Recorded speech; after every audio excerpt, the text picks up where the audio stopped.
This is Saturn, girl. And New Age ninnies and conspiracy junkies are cramping my style again. I've had both fans and fiends coming at me telling me they're an Ophiuchus star sign. You know someone is up to some wacky shit when they use the phrase star sign. Like, what the fuck is a star sign? Which goddamn star are you talking about? Do you mean your sun sign? I guess the sun is technically a star, but that's really misleading. The name Ophiuchus means serpent handler, but I think of him as the handler of trouser snakes. I mean, look at him right there. He's got an anaconda coming out of his skirt right now. Anyway, a friend messaged me to suggest that I do a video on the mysterious 13th sign, Ophiuchus. I have to admit, I threw up a little bit in my mouth. I told them no, but I would do a video about why Ophiuchus is absolutely not a zodiacal sign. So yeah, do you remember that famous Mitch Hedberg joke where he said, "My homie asked me if I wanted a frozen banana, and I said no, but I want a regular banana later." So yeah, but this whole idea about Ophiuchus being a mysterious 13th sign is just a new age grift. So that's what I'm going to talk about. It's funny because some of these misguided new age ninnies came at me saying, "I've done my research." Yo homie, watching Ancient Aliens isn't research. And saying, "as some ancient astronaut theorists believe," is not a citation. I'm a Saturn girl. I'm into facts and science. Not some goofy dude whose hair looks like he stuck a fork in an electrical outlet. I mean, I guess mine does too, when I don't straighten it. Anyway, let's talk about why Ophiuchus is definitely not a zodiacal sign. First though, we have to talk about what zodiacal signs are and where they come from. You'll hear people say that the zodiacal signs are just the 12 constellations along the ecliptic. Remember that the ecliptic is the imaginary path of the sun around the Earth.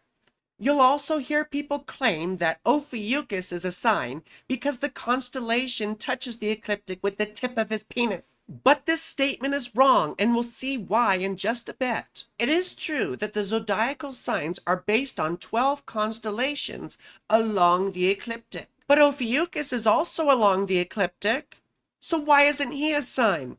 Who decided that? To answer that, we have to look at the history of the zodiac and the constellations associated with it. A lot of this information comes from one of my heroes, ancient historian and professor Dr. David Miano. Please check out his YouTube channel, World of Antiquity. He's a genius and he's pretty cute. I'll link his video about the history of the zodiac below in my description. So we're going to do a brief history of the zodiac right here, and I do mean brief. Yes, the zodiacal signs are named for the 12 Roman constellations along the ecliptic.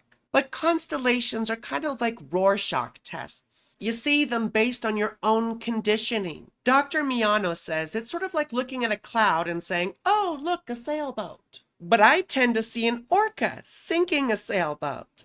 The Romans did not come up with these constellations, though, nor the zodiac. They got them from the Greeks. We see Greek references to the zodiac and the 12 constellations going back to the famous Greek astronomer Hipparchus in the 2nd century BCE. But the Greeks didn't invent them either. So where did they get them? They got them from the Babylonians, and we know this for a fact. You see, by 323 BCE, Alexander the Great had conquered a huge swath of land, stretching from the Mediterranean all the way to India and down to Egypt. This included Babylon. The Babylonians were renowned for their skills in predicting future events, as well as a person's character using astrology.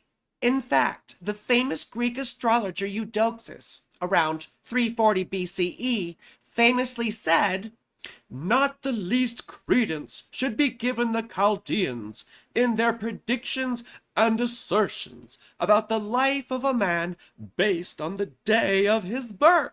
Apparently women weren't people back then. But the Greeks were entranced by Babylonian astrology and therefore imported the zodiac and the constellations into their own culture. You may have noticed I keep saying the zodiac and the constellations. Well, the zodiac as we know it emerged from Babylon around 450 BCE. It's a mathematically ideal circle of 360 degrees, divided up into 12 equal sections of 30 degrees that we call signs. Those signs correspond to the 12 constellations around the ecliptic, but are not defined by them. Rather, the signs follow the annual journey of the sun. The zodiac had the cardinal signs fixed to the cardinal points, reflecting the unchanging rhythm of the solstices and equinoxes. Therefore, the sun defined the zodiac, not the constellations. We know that the zodiac is no older than 450 BCE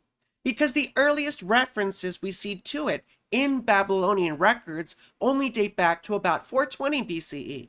420. But the 12 constellations that the zodiac is based on are much older. We see the complete set in the oldest known star catalog called the Mul Apin, dating back to around 687 BCE. But we know the observations in it are much older, dating back to around 1000 BCE.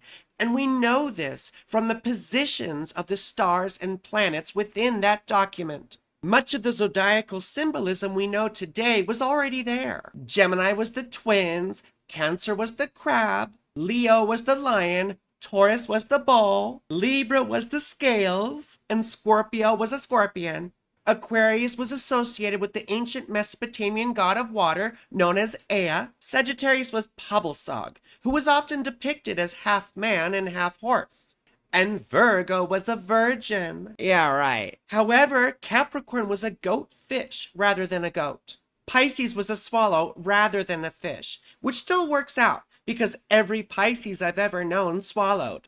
And Aries was a hired farmhand. These were the constellations that would eventually correspond to the zodiacal signs. These constellations may be even older, but we don't know for sure.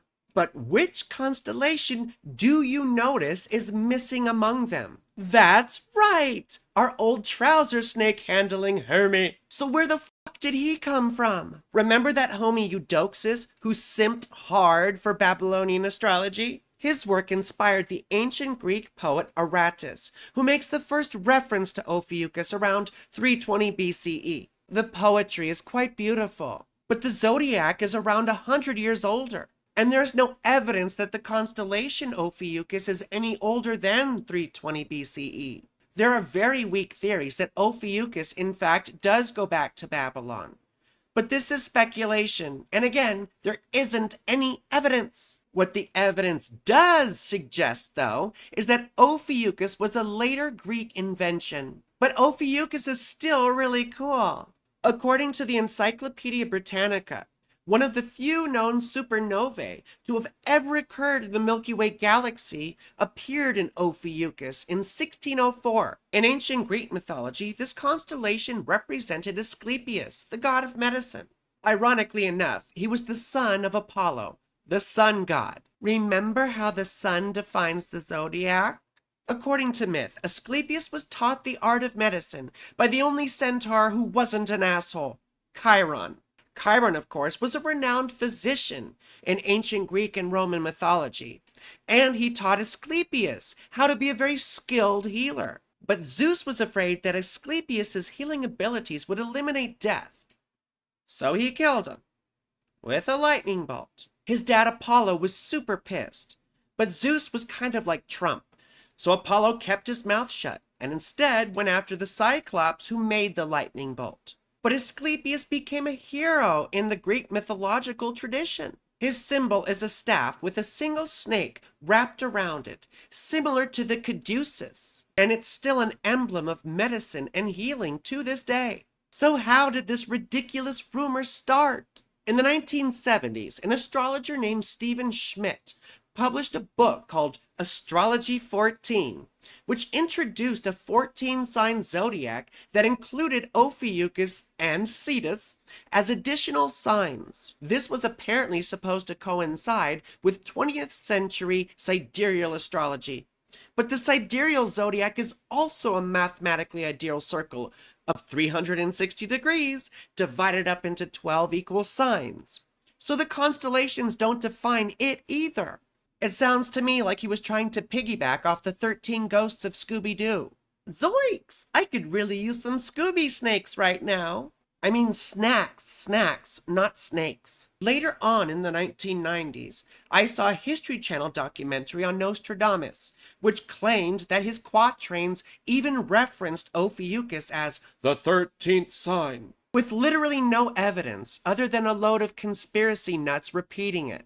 Even I was sucked into this idea back then, until I actually started studying astrology. Then in 2011, an astrologer named Parke Knuckle, I hope I'm saying that correctly, but he obviously didn't understand the history of the zodiac, because he made a public statement about Ophiuchus being a 13th sign due to axial precession.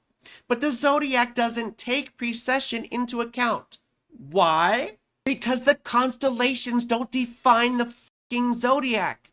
The sun does. But the media, hungry for clicks and views, repeated this nonsense ad nauseum. Now we have a whole cross-section of doofuses, or is it doofi, who repeat this nonsense. Mysterious sign. Bullshit. It's not mysterious, it's history. So let's summarize. Why is Ophiuchus not a sign? Firstly, because it wasn't one of the original Babylonian constellations along the ecliptic, and there's no evidence that it's any older than the zodiac itself. And remember, the zodiac is a mathematically ideal circle of 360 degrees, divided up into 12 equal sections of 30 degrees, which reflect the approximate distance the sun travels in a month. This movement aligns with the solstices and equinoxes, which define the seasons, and each season contains 3 signs. The constellations, on the other hand, are all unequal sizes, and have to do with the position of the fixed stars, and do not coincide with the zodiacal signs. They are only loosely associated with them. So once again, it's not the constellations that define the zodiac, it's the sun. So Ophiuchus is shit out of luck. I've also heard the argument that there must be 13 signs, because some cultures added a 13th month to their calendar, so that it aligned with the lunar cycle. Lunar months are about 29.5 days, so they don't quite align with the solar year. But many ancient cultures adjusted their months to align with the solar cycle, because the f***ing sun defines the zodiac. So no, there are not 13 signs, and Ophiuchus is not one of them. I hope this clears things up for you. So stop repeating this nonsense! I hope this was useful. Please like this video, subscribe to my channel, and comment below because I want to know what you think, and it helps me out with the algorithm. And make sure you click the bell when you subscribe so that you get notified when my new videos drop. And my videos are the best. Please consider tipping me. It really helps me making this wonderful content, and I'm very cute and very funny, and I know my stuff. You can tip through YouTube Super Thanks, there's a button below, or directly to me through my PayPal or my Patreon. All of my links are down below in the description. If you can't tip, you can really help me out by watching all my videos, all the way through, including the advertisements. Then you don't have to pay me because the advertisers will. I also do the best readings. It's science. You can book through my website, frankielynch.com, or contact me directly. Once again, my information is below in the description. But most importantly, I love you. You're beautiful. And have a spectacular, whatever it is you're having.